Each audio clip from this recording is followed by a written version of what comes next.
Welcome. We are so glad you're here. This is your life, Gus Tulloss. Gus, thank you for sitting down with us and letting us, the community, get to know some things about you they might not know.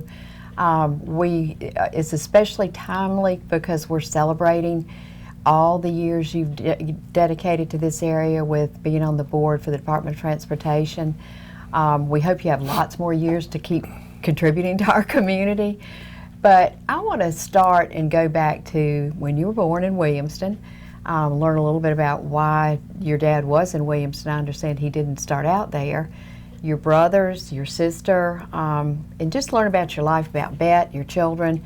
And we're also going to give a good chunk of time in the second half about the DOT because you've had some wonderful, wonderful celebrations lately of appreciation for what you did for all of us with transportation. But let's start with your dad. Well, Dad was from Nebraska, a little town in Nebraska, Hay Springs, Nebraska, and during the Depression back in the early 30s, there were 3 of those boys and 2 girls, and during the Depression, there was no work, little food. Somebody had to move, and he was the oldest one. So he and a friend ended up going to Detroit, Michigan from Nebraska. They flipped a coin to see if they were going to go west or east, and they ended up going east. So they ended up in Detroit, then a year later they ended up in Washington, D.C., got a job with John Deere, ended up in Atlanta, Georgia. Another year later, as he worked for John Deere, they transferred him all the way back east to a little town, Williamston, North Carolina. And he started out with John Deere there. And my mother, Dad was in a boarding house. My mother, this is a great story. My mother lived across the street from the boarding house with her mom and dad and with her 2 sisters. So anyway, I guess Dad decided on her. Disappointed the other 2 sisters, I'm sure. The rest is sort of history. They married. He left John Deere, went to work for a John Deere dealer in Williamston. Later, got to work for a John Deere dealer in Dunn, North Carolina. He wanted to open a plant in Rocky Mount, and he did in 1945. Daddy came to Rocky Mount and started in Star Furniture Company right downtown behind the post office, and stayed there a year or so till they could build a new building out on 301. And so that's sort of how we got here, because everybody always asks, you know, when they found out my dad was out of state, how in the world did he get here and marry a little girl from Williamston? So it's just been wonderful ever since then. Well, and Tulloss Tractor. I mean, I remember after I moved here in '86, seeing the signage. Is the signage still down on South Church Street for Tulloss Tractor? Or? Yeah, my brother John still runs part of the tractor company, and so he and his son Scott are doing that now. Yeah, it's great. Yeah. Well, you and Fred and then Becky helps you in the office now. You're in insurance right now, but the 4 of you but the 3 sons all went into the business with Dad, didn't they? Right after each one of us graduated from college, we went and worked for Dad, and we did that for 25 years, and then in the late 80s, early 90s, we sold it. John stayed in it, so to speak, but Fred and I both had changed careers by then and got into insurance. But it was a wonderful, wonderful 25 years, and these last 25 years have been wonderful also. And the next 25 are going to be wonderful too. I'm excited about the next 25, really excited. Well, you went all the way, I mean, you devoted yourself to Rocky Mount. You played football, I think, at Rocky Mount Senior High. You went to East Carolina, so you stayed basically in the area. But it was never any doubt in your mind but that Rocky Mount was going to be where you wanted to spend your life, right? Absolutely. The closest I ever got to moving was when I was L.H. Fountain's campaign manager, Congressman Fountain. And he tried to get me to move to Washington, and I couldn't even think of leaving town and leaving the tractor company. Hindsight, maybe I should or shouldn't have, but that was the only time I ever thought about moving in my life. Well, you have I was telling that Brittany, who's our camera person, I said, when Gus serves, he doesn't just serve, he's past president, past president, past president. So when people get you on their board or on their team, they get a worker. You're not just somebody who's proud to be on the board. You're proud, but you make sure that you make a difference. I mean, you throw yourself in. And I was asking your buddy, or our buddy, Tom Betts, and he said, He's a good friend to everybody. And I've got something that's going to embarrass you. A friend of mine who worked for the Salvation Army said, "Oh, I remember when he came in, he was the best looking thing I ever saw." But most people in town have a Gus Tulloss story because you are such a people person. You really, really, genuinely do what you say you're going to do, and you befriend people everywhere you go. Well, I love people. I love to be around them and learn so much from every one of them. So it's and we've had, particularly here in Rocky Mount, gosh, it's such an entrepreneurial town. And ever since I came back, you know, you get around the Mayo Bodies, the Jack Lockreys, Jim Powers, Bill Stanleys, Bob Malden, all these people. I mean, you can't help but feel like you better get out there and do something. And you better do it if you say you are. One of the real pivotal points, it seems to me, in your life was when you got involved with the JCs. That just catapulted you to a statewide level. But talk about the JCs and what attracted you to become involved with them.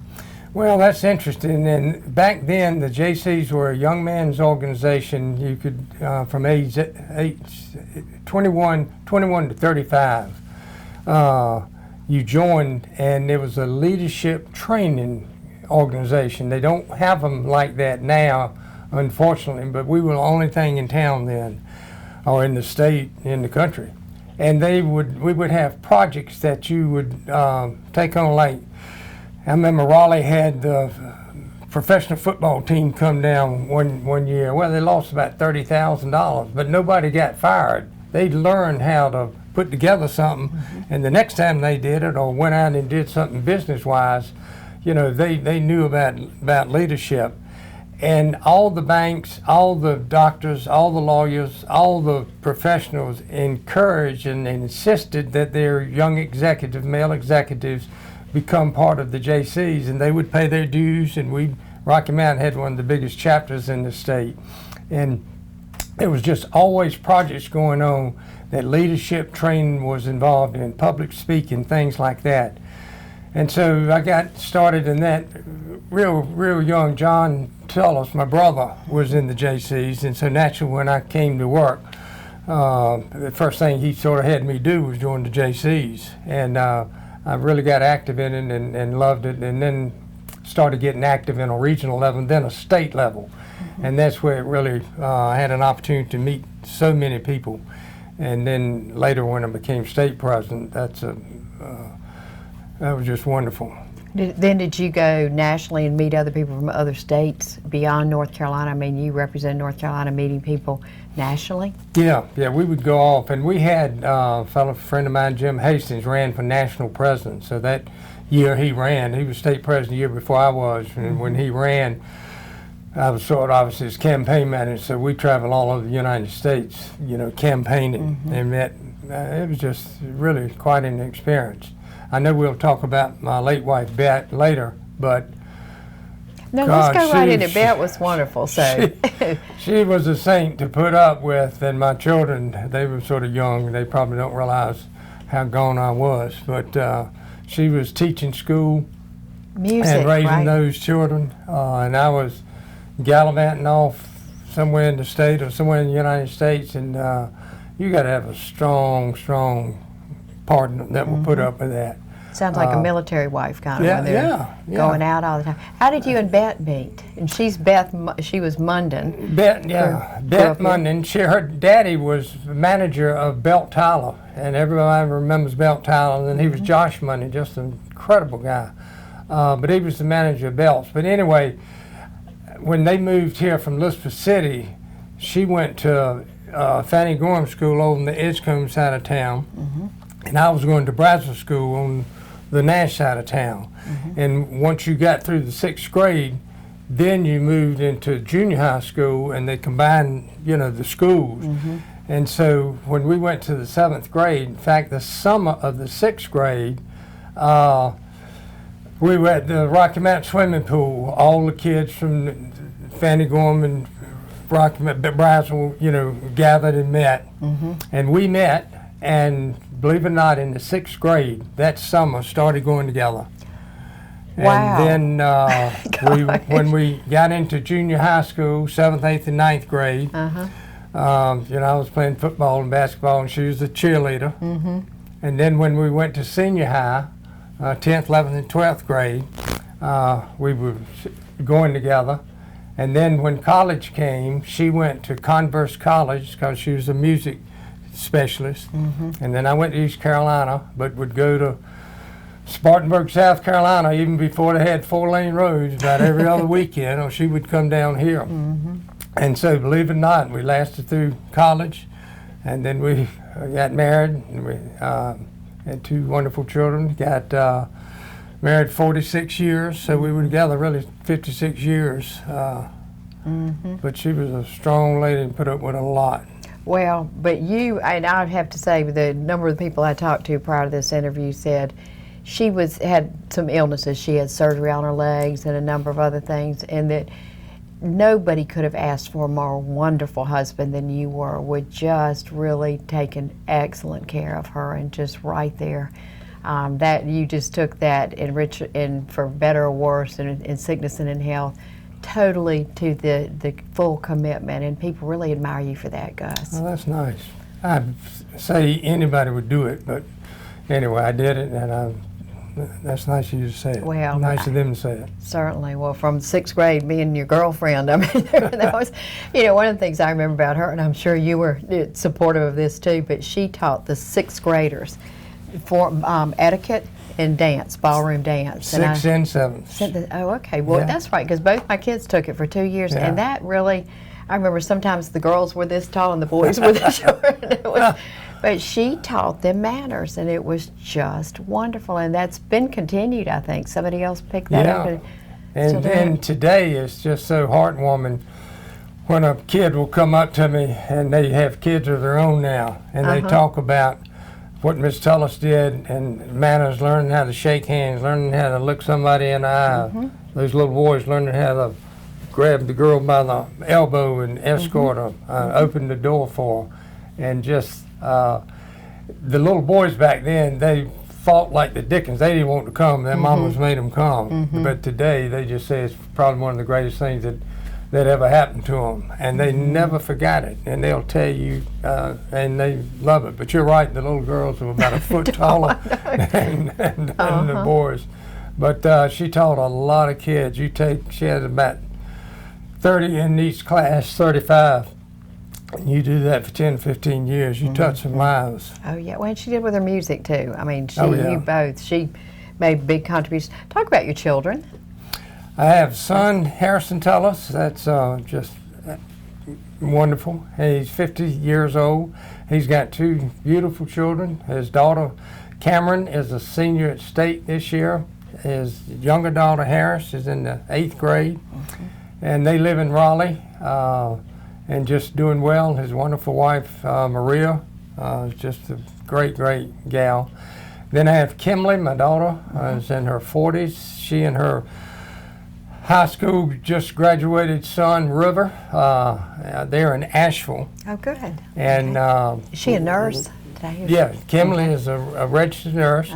And then River's just graduated from high school. He's going to do community college stuff this coming year. And then his daughter, Lila, she was in the 8th grade, the 8th grade or 9th, one of them. They'll kill me for not knowing.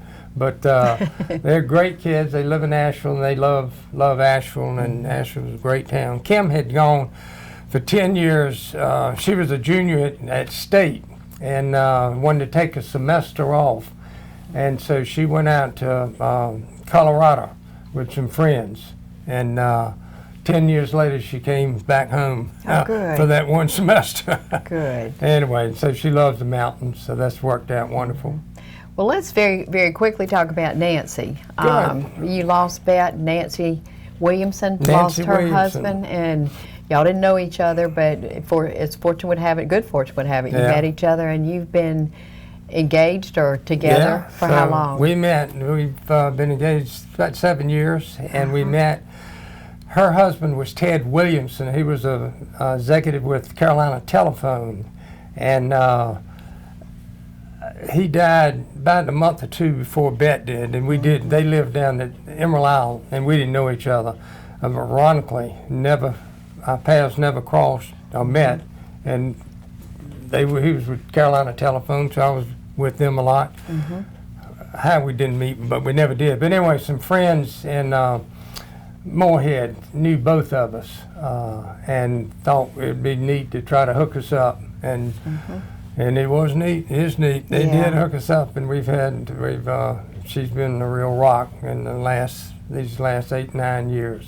So And I'm she's very fortunate. well, in all of your public engagement, she's right there with you because she's supportive and understands it. She sure is. And Ted was real active in business and politics, and so she was accustomed to somebody dragging his spouse with them.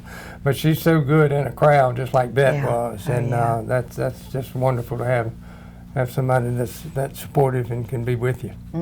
Gus, I'm thinking this is kind of like, this is your life, Gus Tulloss, but I don't have a crown or a theme song. But you've got plenty of crowns lately, basically from DOT. Normally, how long does somebody serve on the board for the Department of Transportation? Usually it's a 4-year term, and you're appointed by the governor, and you serve 4 years, or you fill out somebody's term. So I'd say the average stay for a board member has been 4 to maybe 6 years or something like that. And how many years were you on? Well, I've been fortunate. I was on 12 years. Wow, with 4 different governors. And to just show your likability, you were for Democrats and Republicans. In fact, McCrory and Democratic governors all appointed you and wanted you to stay on that. And let me segue also that you were on the Board of Governors. And how were you appointed to that? Who appointed you to the Board of Governors? Well, back then, the University of North Carolina Board of Governors, which is the 16 universities, you were elected by the General Assembly, and you probably still are, or appointed. But back then, you had to run for a seat. Like I ran for an at-large seat, or you could run for a minority seat, or you could run from a rural seat. But anyway, I ran in the legislature, and I ran for at-large in the House, and the Senate did the same thing. And so to get elected, you had to go up there in politics, and you, of course, have some supporters helping you with their legislators. And so I got elected there, and then served on that board for 4 years, which was a great experience. Oh yeah, and one of the persons I called to kind of visit about you before this said, ask him about the mileage he puts on his car. So you are known for I mean, nothing holds you back. If you commit to something like the Greater University, you're in your car going to visit them. I mean, you just do whatever it takes to be well informed, to do a good job. And I know with the DOT job, I mean, you just spent an enormous amount of time driving to connect with the people and be sure that you were providing good support for them, didn't you? Well, I enjoyed going to all the different counties, and that was fun. But being in insurance, I was so fortunate.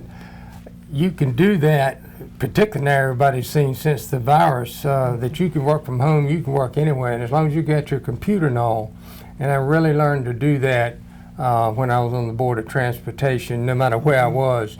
You know, I could stay in tune to my business. They had no clue I was there or not there, and so that made it so easy. But if I'd been at the tractor company, that would have been different, because you got all the inventory and all the employees, and you just couldn't have done it. And when I was in the tractor company, I had my 2 brothers. You know, if I slipped off and went to Asheville for whatever kind of meeting, they were there. Thank the Lord they were there. And that was another reason why I could do so many things, because of John and Fred being there. But with this DOT stuff, I think what he was referring to, mileage, he had asked me one time when I was state JC president, we had 300 chapters across North Carolina and 13,000 JCs. And that year I drove 73,000 miles. Oh, gosh. But I never spent the night away from home. I was always back at home, back at work at 7 o'clock in the morning, and then back going to Manio or somewhere that day. And that's what I'm talking about. That was so good about it. John and Fred was so tolerant to let me do it, my Lord. But I love to get in the car and love to go and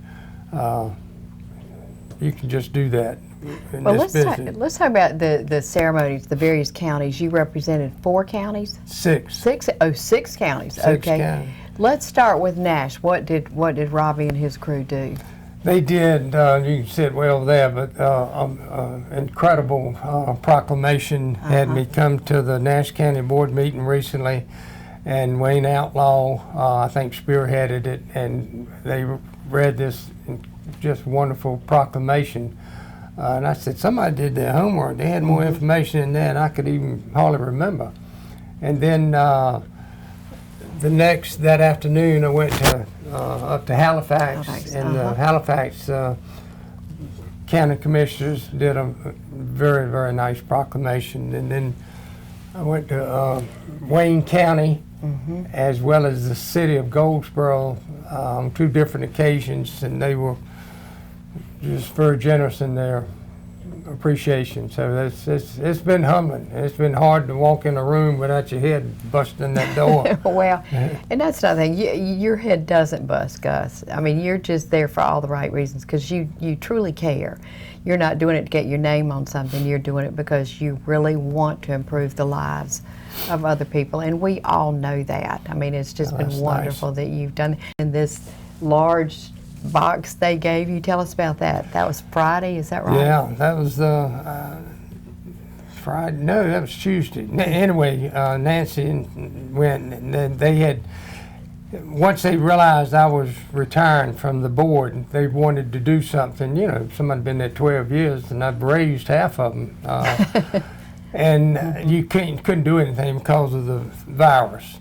And so here at the last, they decided, I guess we've been watching so many high schools and colleges having graduation, and the kids come by and get a diploma.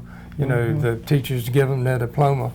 So they set it up where I could ride through my car, down with my car, and then park in this big building. And then they had different employees in the trucks and the cars come by, and I could fist pump them. And I knew probably 75% of the names, but I knew all the faces. And it was just wonderful to be able to thank them personally. Because when I would be riding down the road these 12 years, if I'd see a DOT truck or anything on the side of the road, if they were working, I'd go, I'd stop, go over there, put on my hat, put on my orange jacket, give them my card and say I'm legitimate, I'm not some nut stopping in my car, and visit with them and thank them for the wonderful job they're doing. And they in turn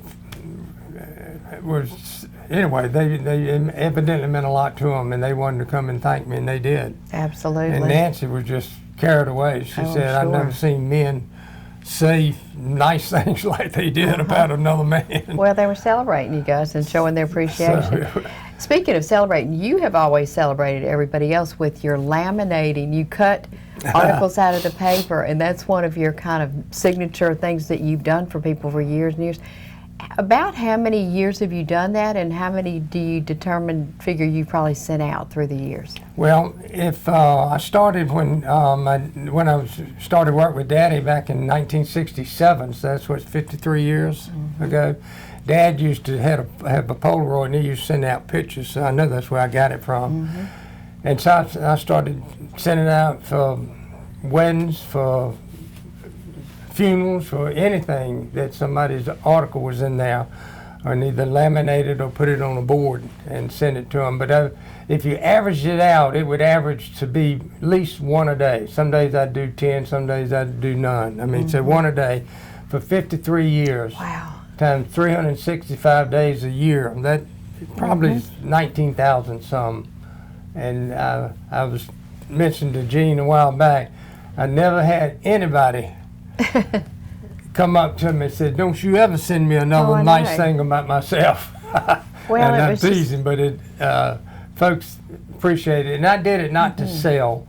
I did it to recognize somebody, and it helped me get to know them, helped me keep up with what's going on. And I just love doing it, still do it. And you were honored by the Distinguished Citizen of the Year by the Boy Scouts one year too, 2005, I think. Is that when you were? I'm not Yeah, sure the exact I year, think but it you was, were. yeah. But that was quite a. And they said they'd never had as many people there in attendance because people pay to come in, and all that money goes to the Boy Scouts. But that was the largest crowd they'd ever had before. I didn't they know that. But wanted that's, to come and honor you, which is well deserved. That's very nice. Thank you. Insurance, we've got a few minutes left. You evolved in that. You had a lot of personal experience knowing how to handle the company, like with your father, to be sure that your sister was taken care of when you and Fred and John were. And how is that part of what drew you into insurance business? Yeah, I did. John and Fred were the sales. They made the money for the company, and I did the administration. But one of the things I did was look after the insurance, the general liability, workers' compensation, group health insurance, life insurance, buy-sell agreements. And then John Deere got into the insurance business in about the middle 80s. And they had insurance that they could supply the dealers with, health insurance. And then they asked me to serve on the National John Deere board, and so I did that and really got into insurance. And then when we decided to sell the tractor company, the farm equipment department, which I was part of, John and Fred were the industrial. By then I was really interested in it. And so my brother-in-law, Josh Munden, and David Pure and I had Simmons and Harris Insurance. So I went to work for them for 5 years and really gained experience, then opened my own office. But I was comfortable calling on businesses because that's how I grew up. And I was 48 years old when I changed careers. So when I would go into business and try to sell insurance, I was old enough that they thought I probably knew what I was talking about. They had no idea that I was brand new. And I'd always take an insurance executive with me. But I was really, really comfortable talking to a business, and particularly a family business, saying, you know, I think I know what you're going through. I know you don't even want to think about it, but if you've got a family and the whole family is either in the business or half of them are, you know, dad and mom, whoever owns it, they want it to be fair when it's over. When they leave, you know, they don't want all the sons to get the business and maybe the daughters not, or vice versa. And so having done that with the Tulloss Tractor Company, I knew how to do it, and I still know how to do it, and I still do it because we have new business every day with family businesses. And as long as they get it handled while everybody's healthy and while everybody's agreeing with everything, it works wonderful. But you let some owner pass away and he or she has made no arrangements, you know, you've inherited a business. It can be the dickens. Or like when we had it with the three of us, if we had insurance on each other, if something happened to me, there was going to be insurance money to pay Bet to buy my stock. So she wouldn't marry somebody else and come into the business and try to tell John and Fred how to run it. So I'm teasing a little bit there, but that happens more than you realize. But if you take care of it in time, you know, if you dig the well before you need the water, and that's what I try to tell folks, get this thing handled before you can't handle it. That's a good analogy from somebody who grew up in eastern North Carolina. Dig the well before you need the water. Well, Gus, this has been so much fun. We really do appreciate it. And we'll do it again when you do your next 25 years. Okay? Well, that'd be wonderful. You make it so easy. I was so thrilled when Sandra asked me about this and said you would be the one interviewing because you've done it 40-some years. You're the best in the world at it. And then to have Brittany, brand new trainee, come in, and she's been directing us pretty good today, I think. She has. But it's been wonderful. Oh, as a community, we celebrate you. Thank you so much. And thank you for joining us.